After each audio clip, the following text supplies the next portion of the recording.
Hello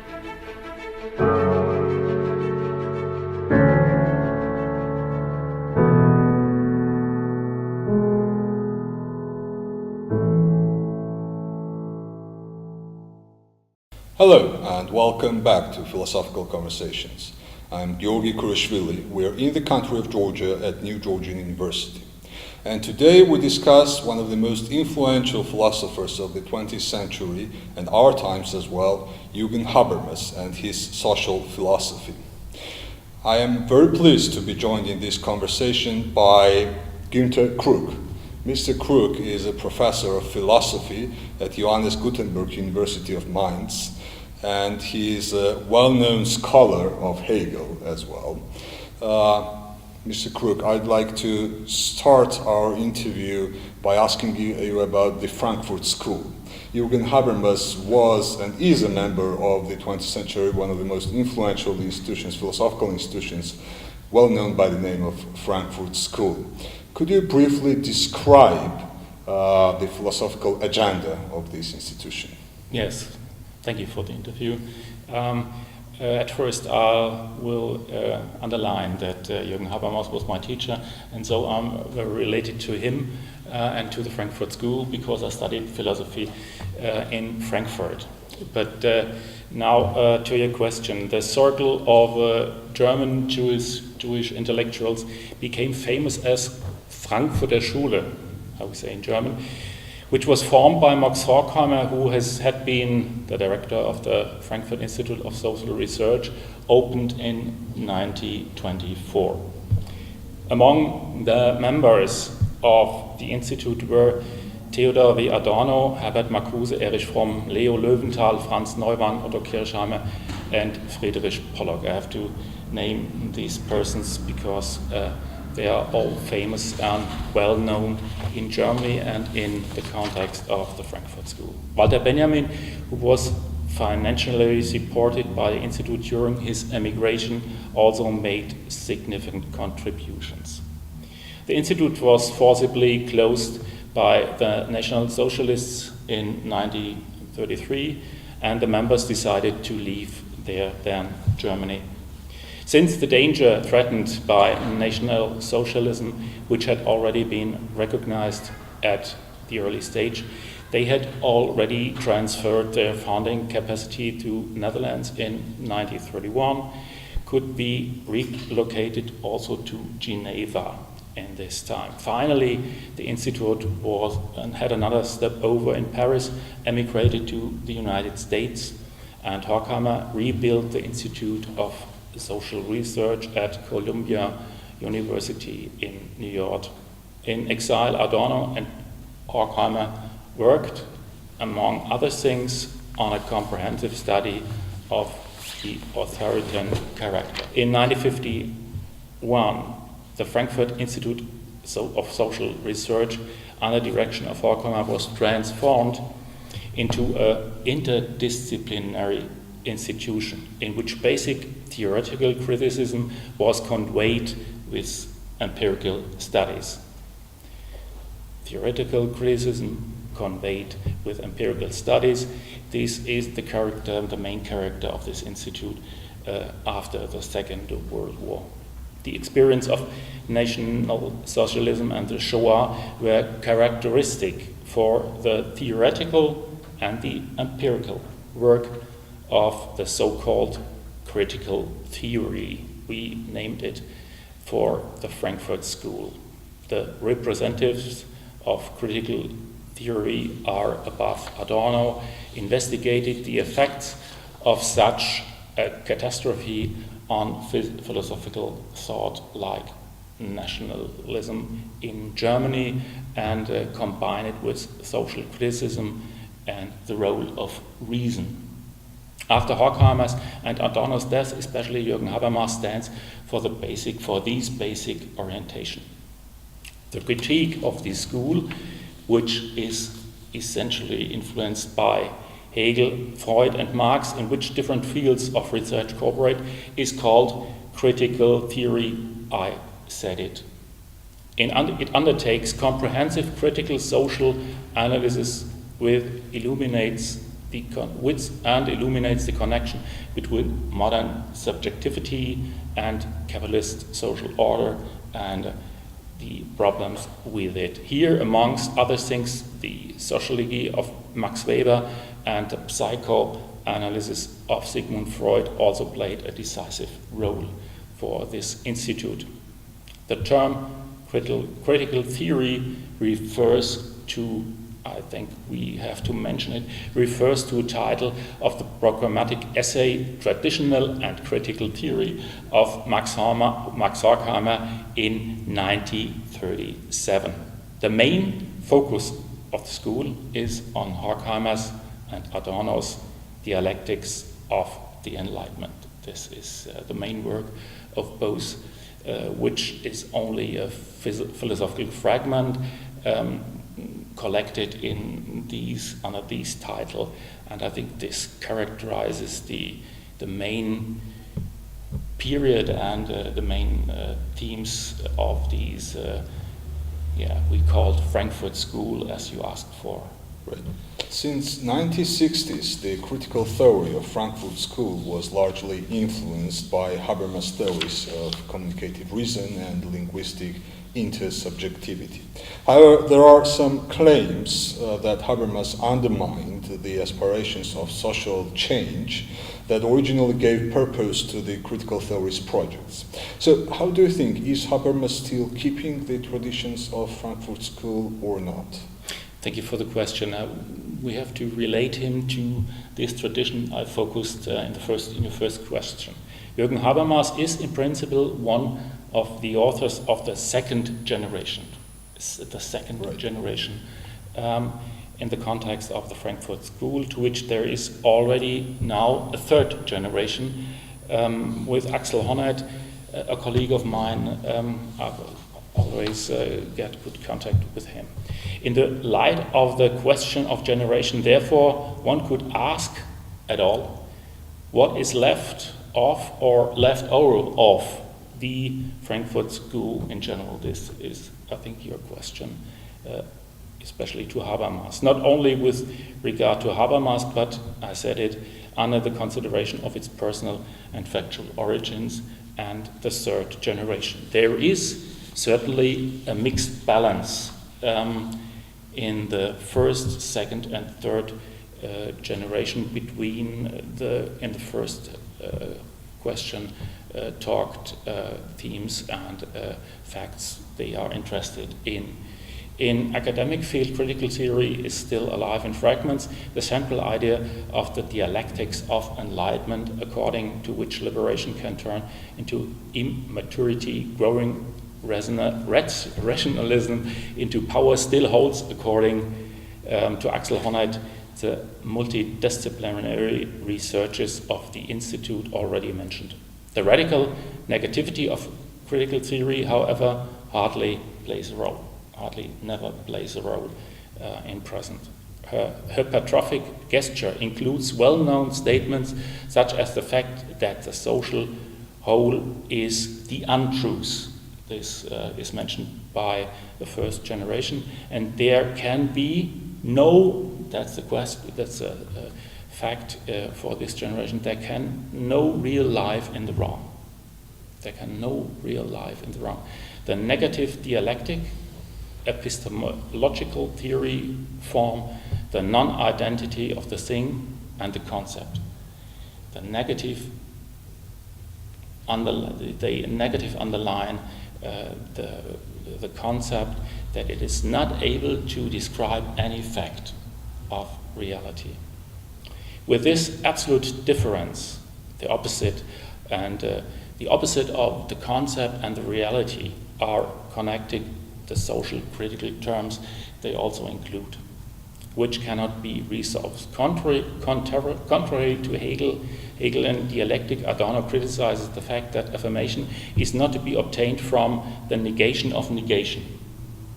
This social critique of the negative dialectics, combined with the dialectics of the Enlightenment, gives the representatives of the second and third generation of the Frankfurt School an affirmative perspective on the theory of knowledge and the theory of society. The critique of the concept as describing describing the truth is now regained for the concept to describe the rationality of social processes in the West. Already in the 1960s, Jürgen Habermas raised in his essay Cognition and Interest the fundamental connection between theory and knowledge and the social theory. Habermas proceeds from the observation that the philosophy of modern times is essentially theory of knowledge. According to Kant, this had decisively contributed to the scientism of the science, which no longer views science as a form of possible knowledge, he writes in this earlier essay, but identifying knowledge with science.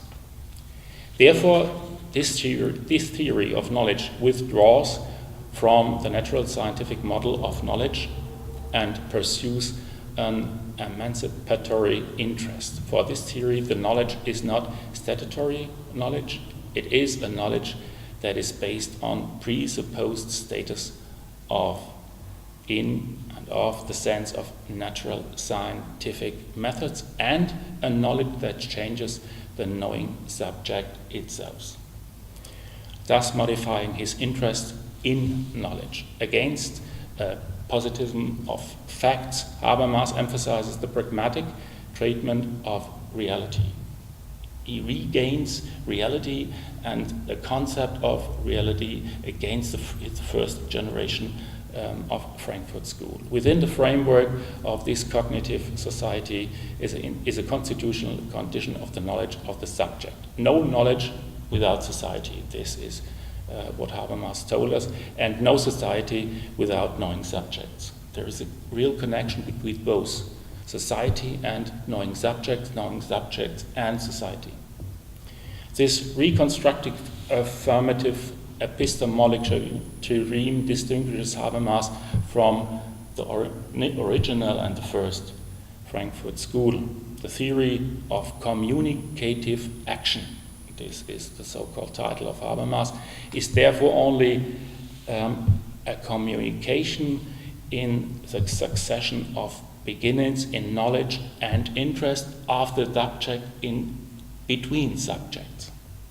Within this discourse, theory as a combination of a theory of knowledge and social theory, Habermas seals the departure from the thinking of the founding fathers of the Frankfurt School. Neither Adorno nor Horkheimer shared the confidence in the language and convincing force of the better argument based on the concept, even in rigid capitalism. Adorno now not, I think, because he saw the compulsion of the conceptual thought. This compulsion, however, blocks us from the living experience in the things themselves. This is, I think, Adorno's main interest. The concept blocks us from the real things, and the real things are in society the wrong of life. I see. And the late Horkheimer did not see it because he saw history lead to managed world, a world in which the same rationality which allows us to dominate nature hinders the free development of human beings. There are no free human beings in society because of his and the history, especially the German national experience.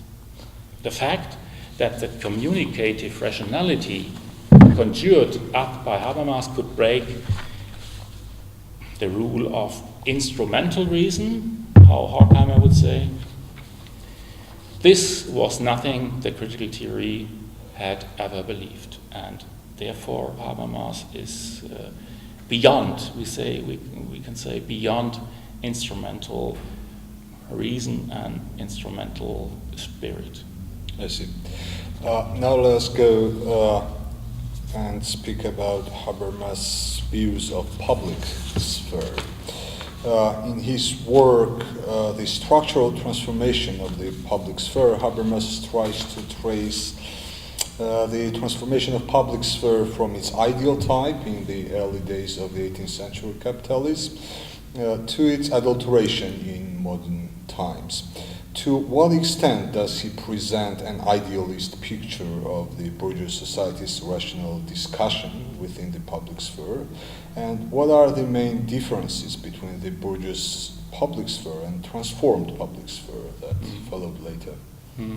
I try to describe what Habermas mentioned in this work. The structural transformation of the public sphere is the work, as the title of the work of Habermas, published in 1962, the first concerned with the analysis of the type of bourgeois public, you said it in your question, which identifies a certain historical development, a certain historical state of development of society. The term is thus an epochal type category, he would say, which stands for a certain historical period. The bourgeois public is thus a part of the sociological, economic, political, social, and ideological history of a particular development, I think, at the end of the high Middle Ages. The unfolding of such a public is first linked to attributes of the person who represents such a public. The public is therefore first of all a status feature of a person and no comparison of two prerequisite areas. They are not connected or combined with, which we describe with private and public. Representative public attributes include insignia, habitus, insignien, we say in German, habitus, gesture, rhetoric, and a word, code of conduct. Individuals who belong to a bourgeois public, French, we use a French version, are, for example, kings, princes, landlords, and clerics in this description of this historical development, with their own local area and their own local area and possibilities. With this identification of the form of the public, this public is distinguished from another public that can be identified as private persons, or this is the main interest of Habermas, as private persons, private offices, private business, private houses, etc. The tendencies that are going on in this context until the end of the 18th century are known for him. The feudal powers, the church, the principality, and the lordship, to which the representative public is attached, decompose in a polarizing manner. These, or they, eventually disintegrate into private elements on the one and into public elements on the other hand. The position of the church is changing with a, we say in Germany, Reformation, Reformatio. Religion becomes privacy, the church becomes a public law, cooperation among others. The church and the principally violence is first marked by the separation of the public budget from the private property of the landlord. With bureaucracy and the military institutions of public authority oppose, the privatized sphere of the court is generated. From the stadiums, the element of governance develop into organs of public authority.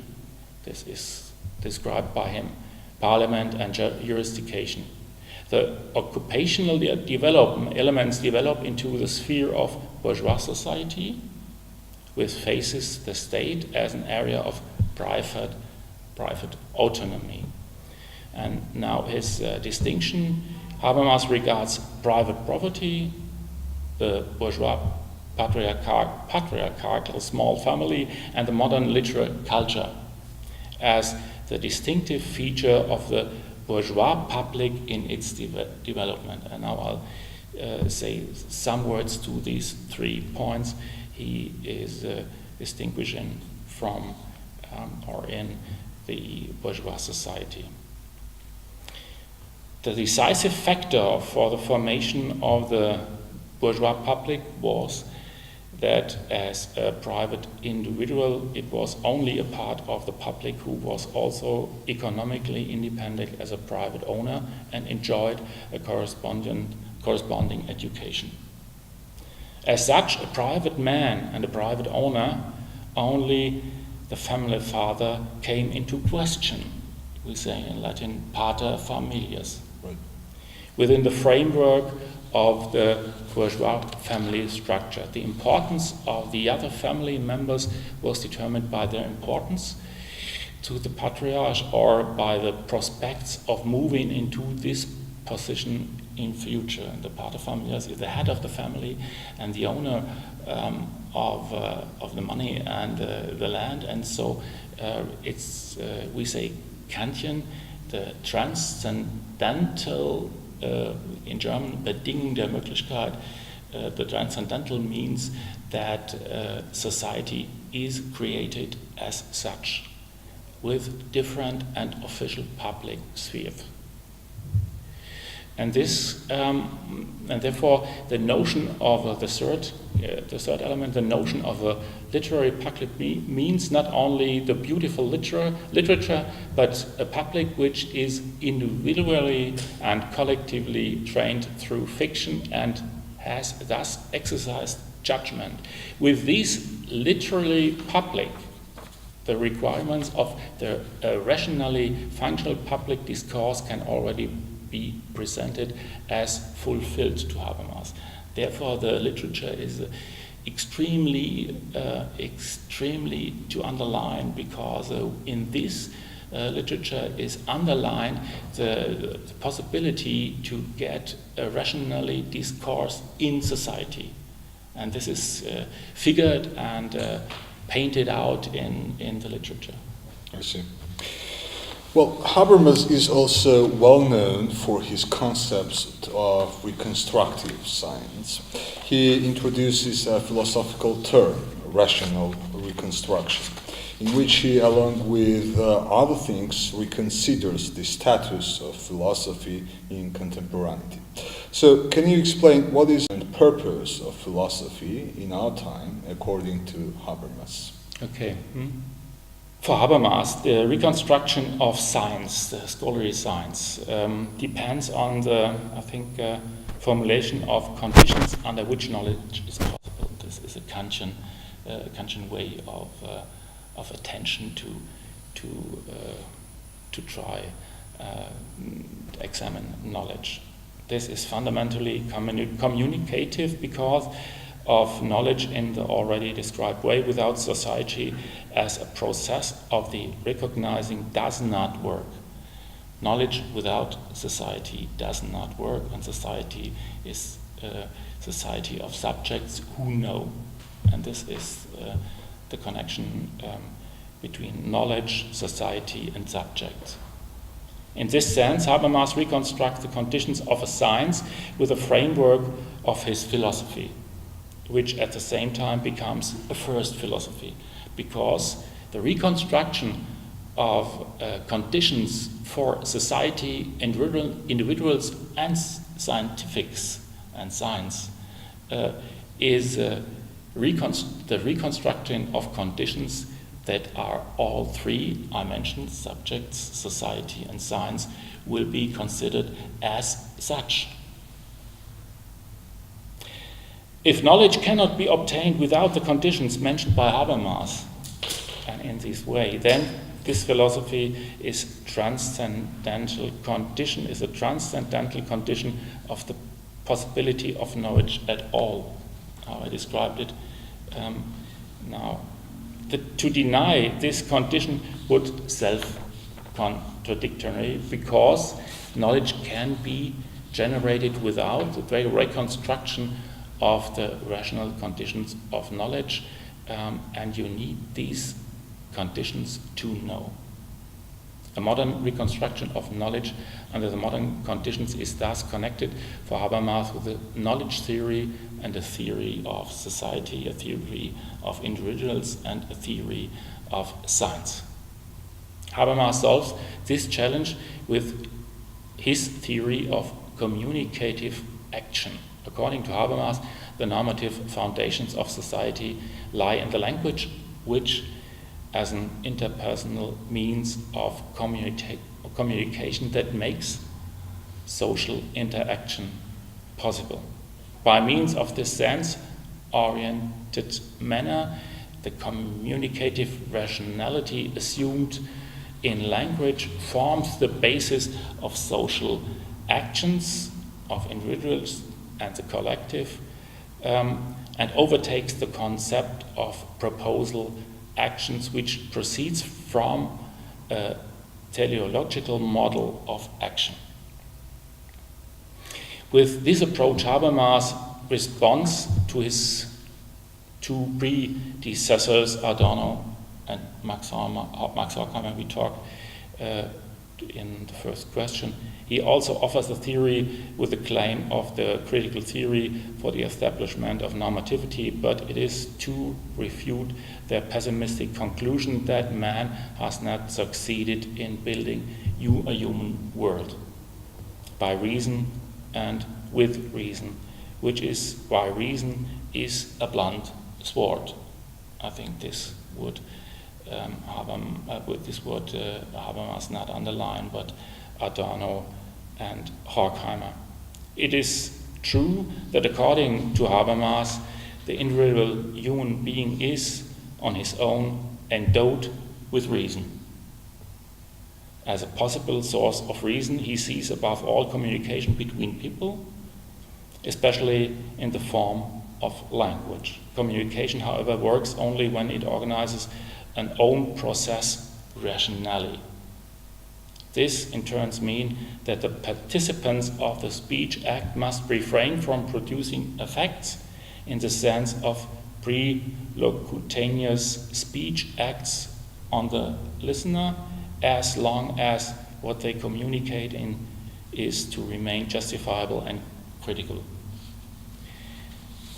In this case, ultimately, according to Habermas, there are four possible foundations for language in action with individuals, so-called validity claims, which can be pointed out to the reference for argumentation. These are intelligibility, objective truth, normative correctness, and subjective truthfulness.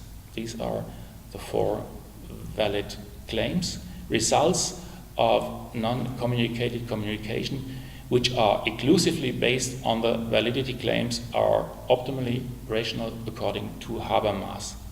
For Habermas, these four validity claims correspondent and overlap with the concept of intersubjective truth, because every subject needs to underline these four validity claims when he speaks, apart from science or in normal articulation.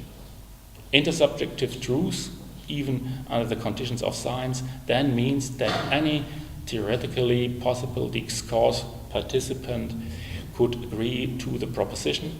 The optimal discourse is reflected in the ideal speech act situation. Ideally, the speech act situation would be if there is no distortion of the communication in the sense of the stated validity claims for the participants in the discourse. These transcendental pragmatic conditions allow understanding and a reasonable discourse. Habermas knows that the ideal speech act situation does not really exist, but has to be underlined in every real act of communication. However, he argues that we must make this idealization implicitly and explicitly in any discourse between everyone in the society, apart from science or intersubjective language, which is other. Everyone argues with and under these four validity claims in every language. Only in this way we, and now a word from Habermas to the end, only in this way peculiarly compulsion of the better argument works for Habermas, and this is his own word at the end. Yeah. Well, I think that Professor Habermas will enjoy this interview. So, I hope so. Günter Kruck, thank you for your time and thank you for your interesting answers.